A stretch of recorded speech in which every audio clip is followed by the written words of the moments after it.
Hello,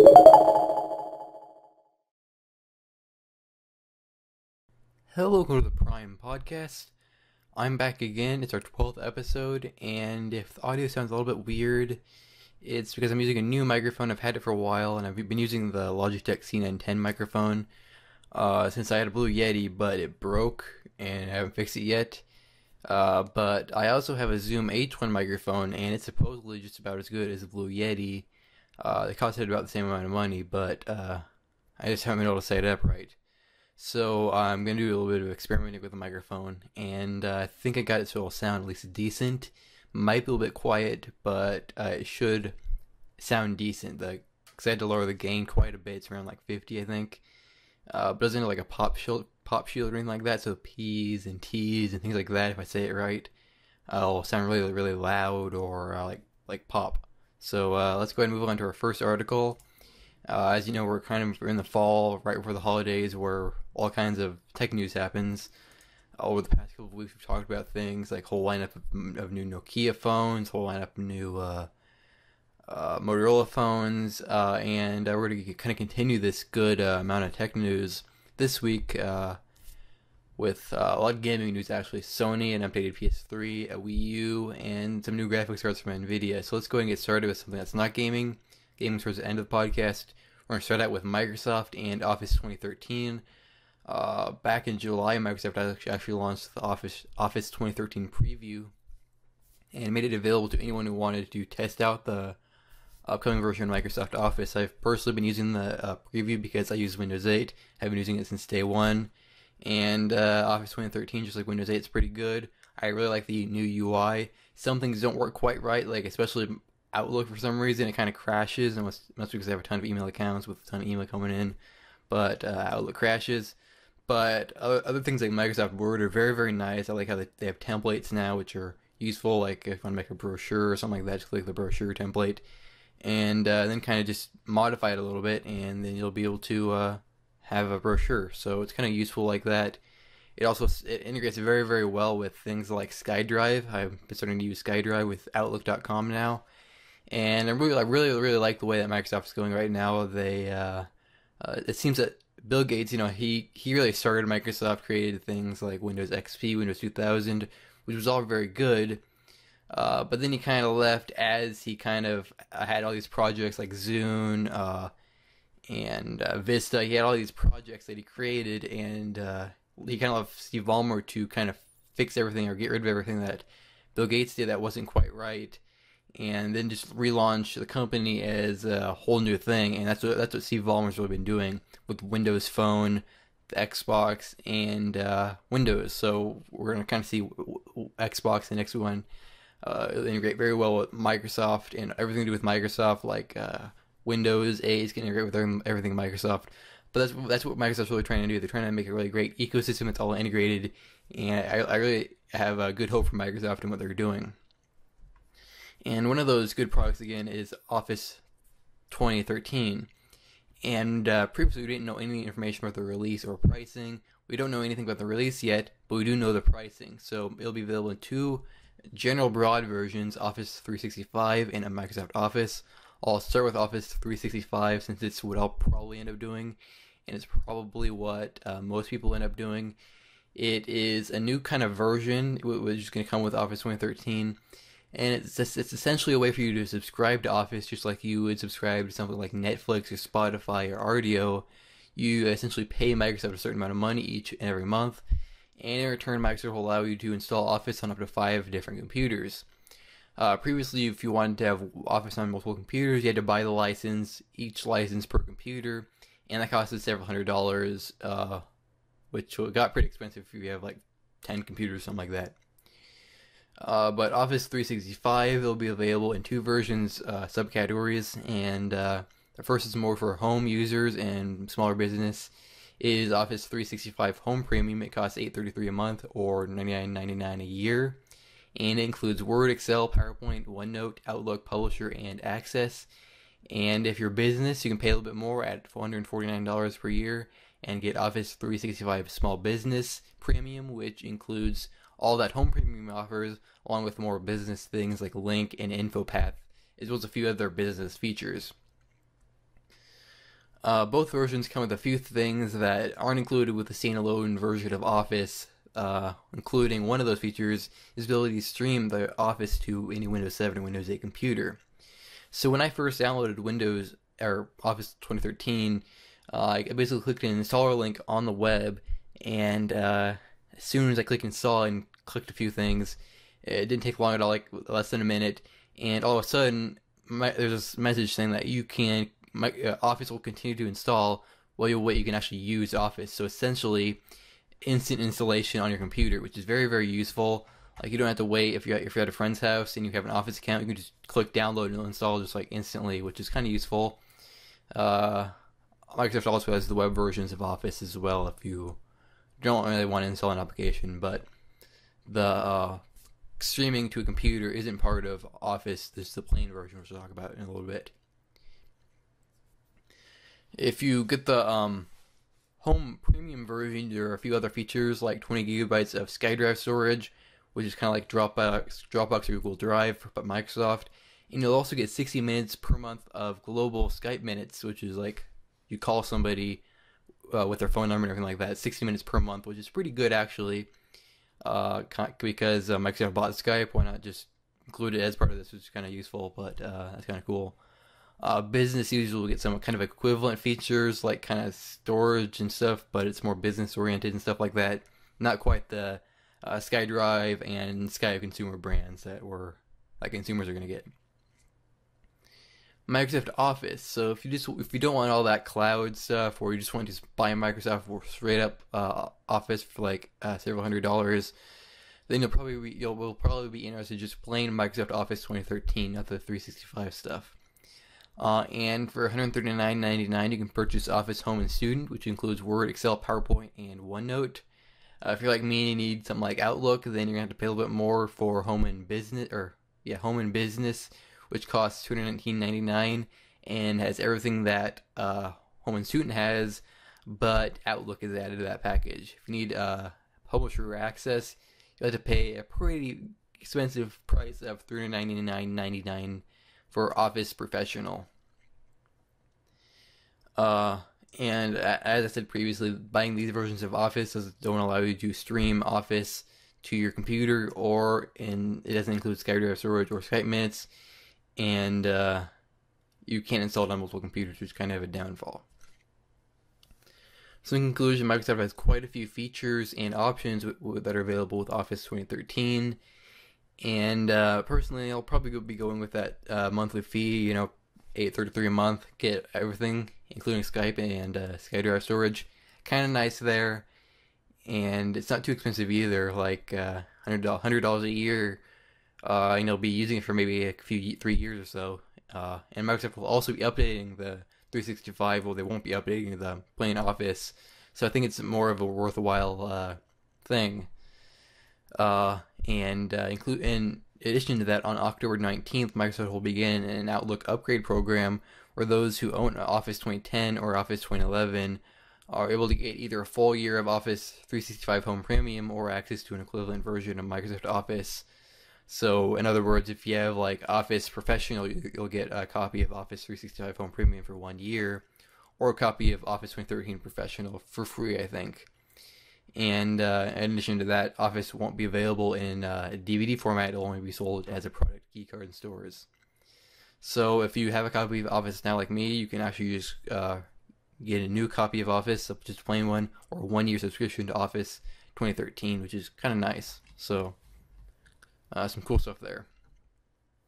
Let's go and move on to our second article, and that involves Motorola, and it kind of involves their event that they had last week or the week before, where they announced the Droid RAZR M, HD, and Max HD. All three phones were powered by standard ARM processors, and are kind of like any other Android phone, the HD display, 720p, large screen, good battery life, everything like that, stuff we've gotten used to with Android.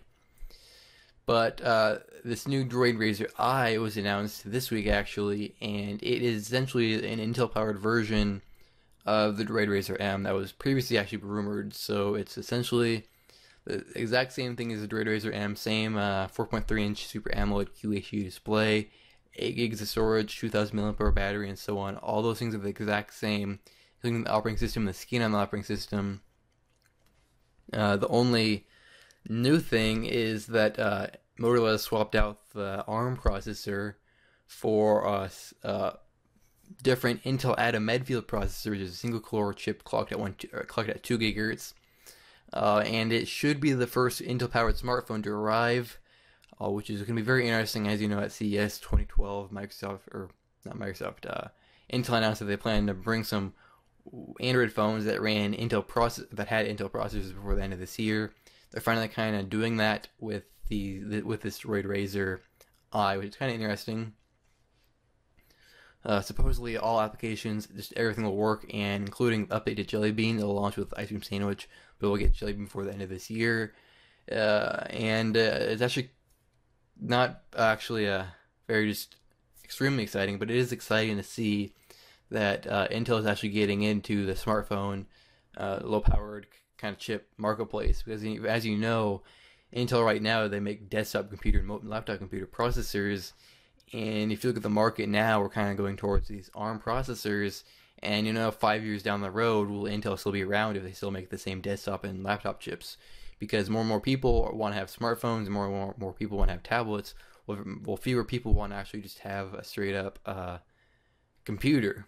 So Intel down the road, this is a really good move for Intel right now. Might not be perfect quite yet, but as Intel kind of updates this, kind of tweaks the ARM Atom Medfield processor, they could eventually get something that really is equal to or better than ARM. I think it's almost equal to ARM right now according to Intel, but that's according to Intel, not like proven benchmarks, proven real world tests or anything like that. It will sell for £340 off contract in the United Kingdom, which translates to about $550 in the United States. That's off contract, so if it does arrive in the United States, it'll probably be a pretty cheap phone if you get it on a contract, like $100, $50 free maybe.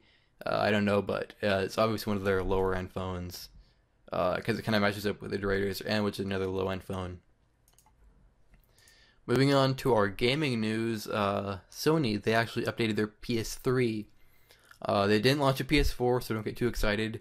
But if you're in the market for a console, or if you want to get another PS3 for another room, then this might be kind of interesting for you, because essentially there's this new slimmer PlayStation 3 that's made to replace the existing slim PS3.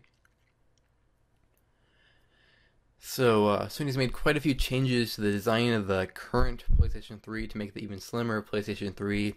Overall, the console looks similar to the original console, the PS3, the original one that was kind of like metallic or piano black. It's all like reflective and shiny and smooth. That kind of color and kind of look is still existent with the PS3, this new slimmer one. But it's also much thinner, and it has the same sort of disk drive that the PS2 has.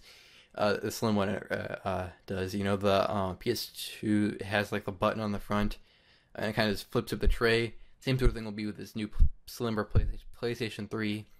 And Sony says it's going to be 20% smaller and 25% lighter than the current slim PS3.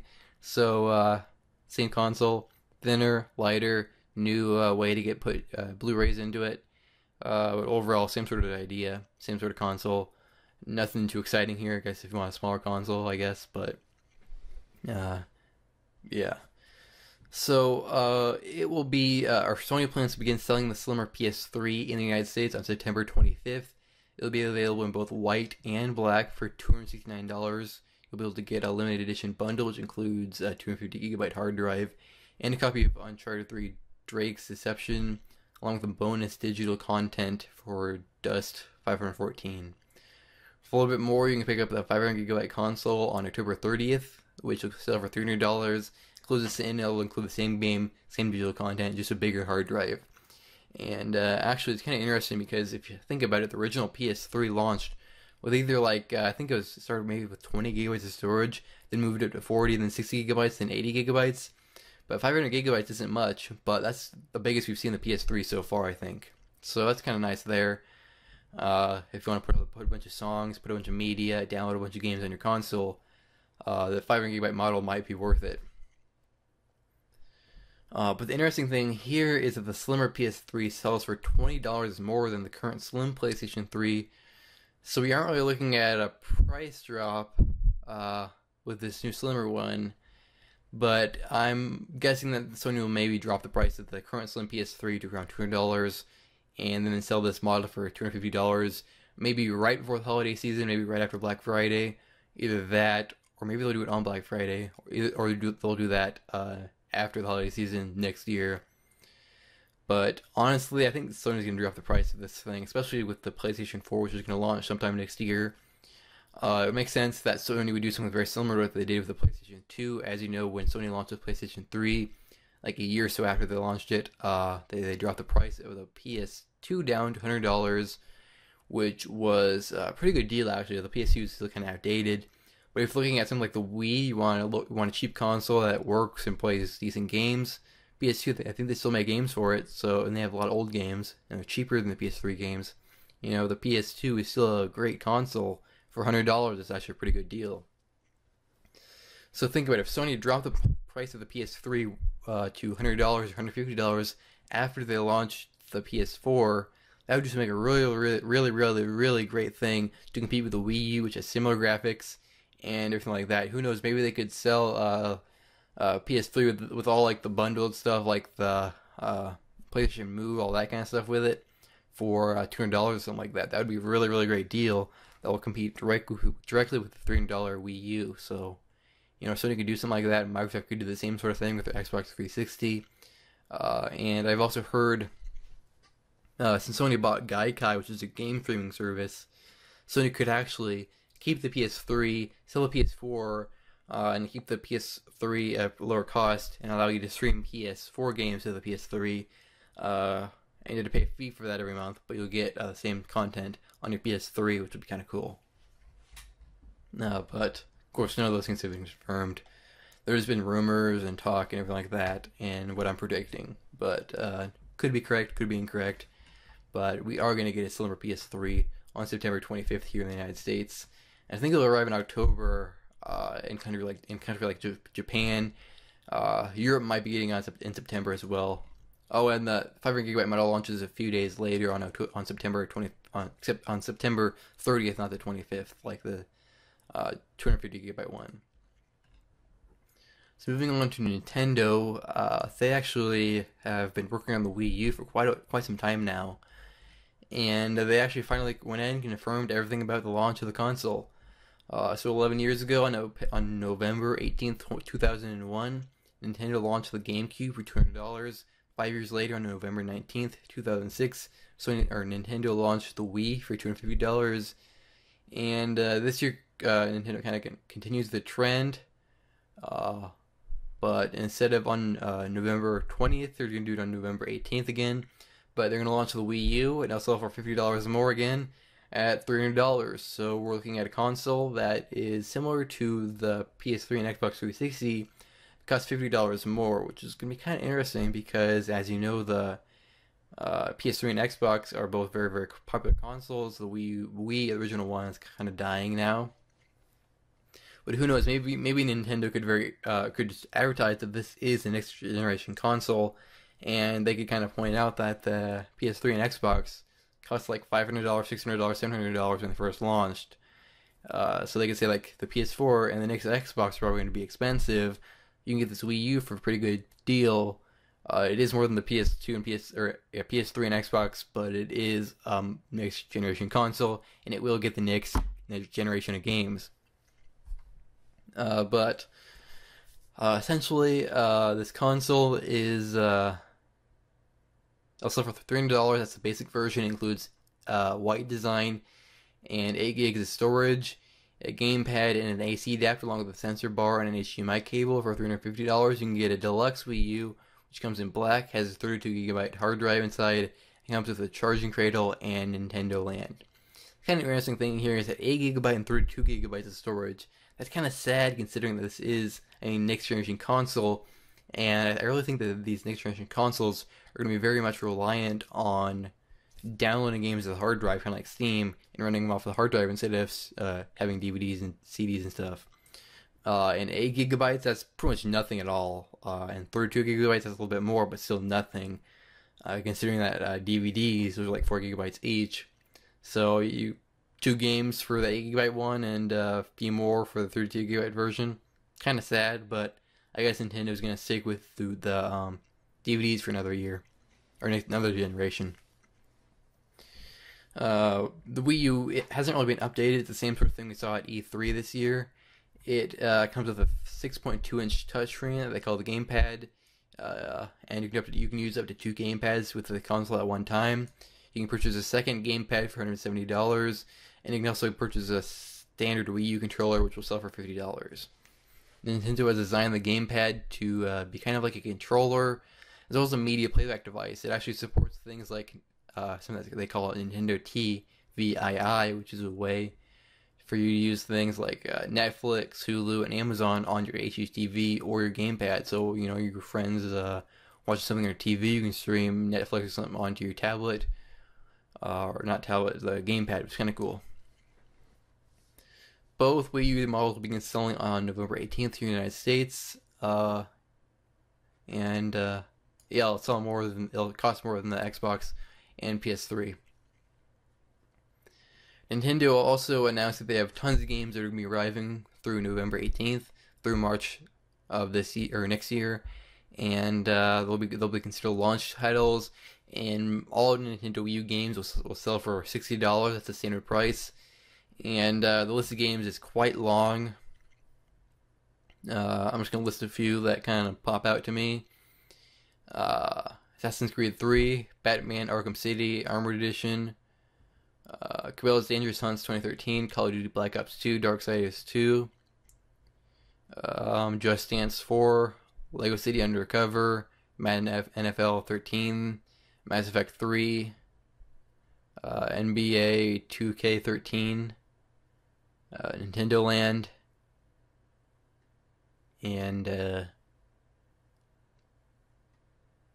Wii Fit U, Wipeout 3, Zombie U. So a bunch of games. Some of them are there's kind of just a lot of games like shooters, RPGs, games for children, and sports games as well. A lot of sports games. So it looks like they're going to be running same games that the Xbox and PS3 have, which is actually a good thing for Nintendo. But you know, next year this could change when the next Xbox, next PS3 launch, and they run the next generation games that this Wii U isn't capable of running. So interesting thing there. So let's go and move on to our final article, and that is NVIDIA and some new graphics cards that they announced. So over the past year, NVIDIA has launched their 600 series of graphics cards, starting with their flagship GTX 690 and 680 cards, and more recently their mid-range GTX 670 and 660 Ti.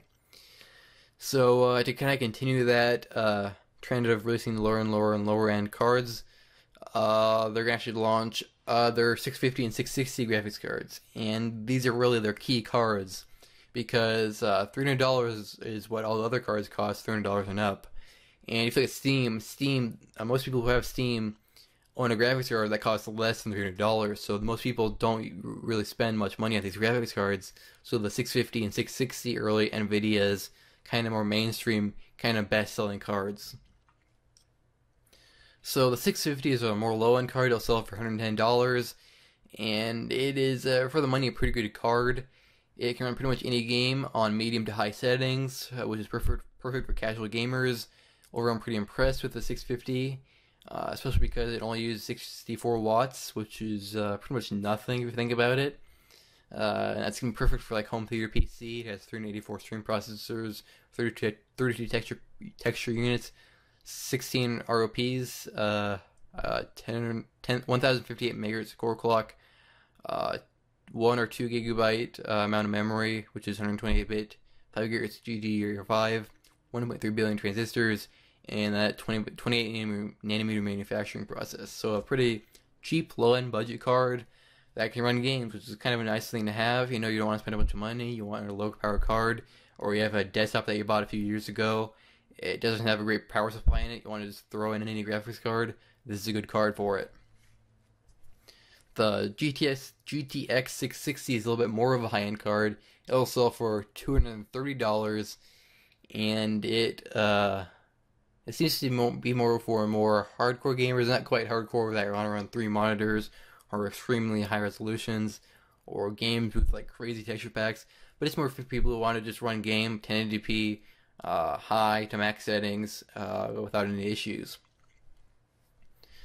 It, as you can tell, there's kind of a gap, which is going to be filled eventually. You know, the 550 Ti is what Nvidia put there last year. I think they're going to do the same thing. There's going to be a 660 Ti or 650 Ti eventually.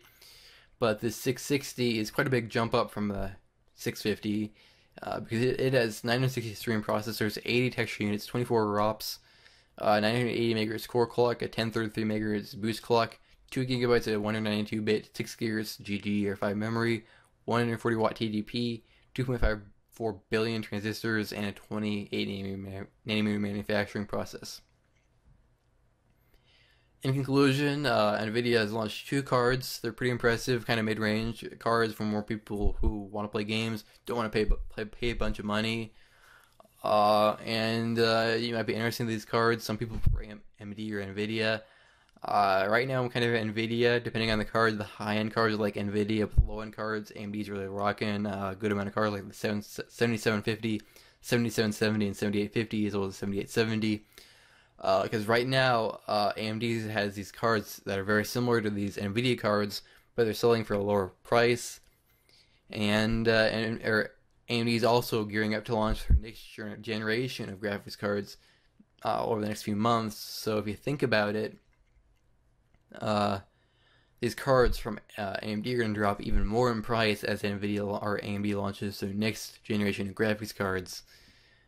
So just kind of notice that, because just prices are always going to fluctuate, and we're kind of at a weird spot now. Of course, it's always like this because AMD and Nvidia launch graphics cards at different times of the year, and they always end up dropping prices as the competition launches new graphics cards, which is just kind of weird. But that's about it for this video, the Prime Podcast. We'll be back next week for the next episode. We'll be talking about other things. Like, I actually have some articles I'm going to kind of give you a few headlines of things that we'll probably talk about. Asus Padphone 2, we might talk about that. Actually, I don't think I'll talk about that because they're going to hold an event on October 16th. It'll be announced there, so we'll talk about that later. But I will probably talk about the Galaxy Note 2, and now it's going to come to all 4 carriers in the United States. As well as HTC, they held an event. I chose another article for when this happened on September 19th. I don't know what I talk about then, but I'll be talking about HTC and 2 new Windows ones that they launched, the 8X and the 8S. I'll talk about that next week and a bunch more. So just stay tuned for a podcast next week. And check out our blog, theprime.co, if you want to see these articles as I publish them. And I also upload gaming videos. I talked a lot about gaming. I'll do a gaming video, probably Minecraft, and I'll publish that this Saturday or Sunday. I publish that every Sunday, so you can subscribe for that too. And that's about it.